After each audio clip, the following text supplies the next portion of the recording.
হবে। তারপর তারা হাবিবসহ পরিশ্রম করছে। তারা বলেছে যে আমার এখন বার্ধক্য এসেছে, আমার বলে যে আমি বার্ধক্য এসেছি, আমি এখন রিটায়ার পাচ্ছেন। তাই আধ্যাত্মিক জগতে কখনো রিটায়ারমেন্ট না, সবসময় জয়েন্ট।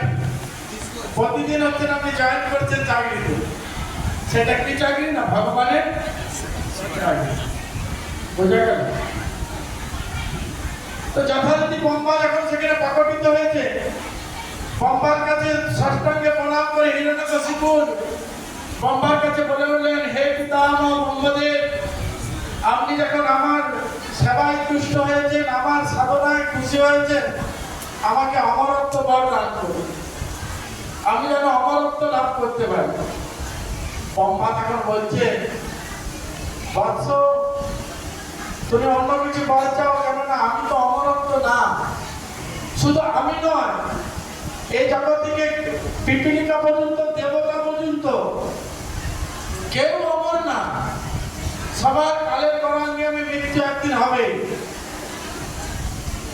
কিন্তু ব্রহ্মদেব, আমি যে সব সুখ জলাঞ্জলি দিয়ে এত বছর ঘোর তপস্যা করলাম কেবল অমরত্ব লাভ করার জন্য, আর সেই অমরত্ব যদি বর আমি না পাই তাহলে আমার কি হলো?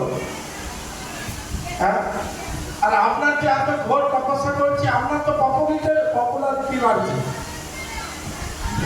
বহুপাত যে সারা বিশ্বে প্রচার করেছে, কার পপুলারিটি হচ্ছে? ছিল ভক্তি সিদ্ধার্থ সরস্বতী ঠাকুরের।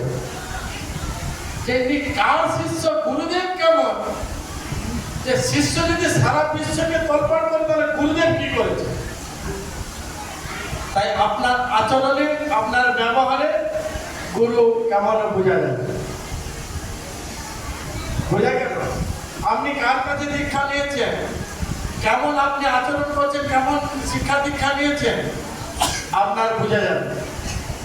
এই বহুপাতকে দেখুন কিরকম, ওনার গুরুদেব ছিলেন সিংহের মতো গর্জন, তেজস্বী, অভয় চরণের মধ্যে সমস্ত কিছু শব্দ অর্পণ করেছে, যিনি সারা বিশ্বকে তলিয়েছে।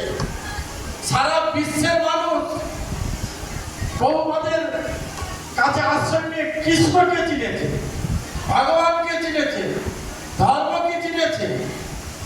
চিন্তা করতে পারবে? সারা বিশ্বের মানুষ।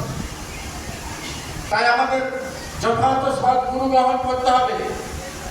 প্রহ্লাদ মহারাজ সদ্গুরু গ্রহণ করেছেন, ধ্রুব মহারাজ সদ্গুরু গ্রহণ করেছেন, অম্বরীশ মহারাজ সদ্গুরু গ্রহণ করেছেন, চৈতন্য মহাপ্রভু স্বয়ং ভগবান হয়ে তিনি সদ্গুরু গ্রহণ করেছেন। তাই তাদের এত পপুলারিটি, আপনার কেন হয়নি? তাহলে আপনাকে বিচার করে দেখতে হবে, আপনি গুরু প্রদত্ত মন্ত্র সৎ ব্যবহার করছেন না অসৎ ব্যবহার করছেন?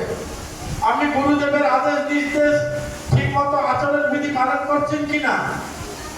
আপনি ঠিক মতো হরিনাম জপ করছেন কিনা?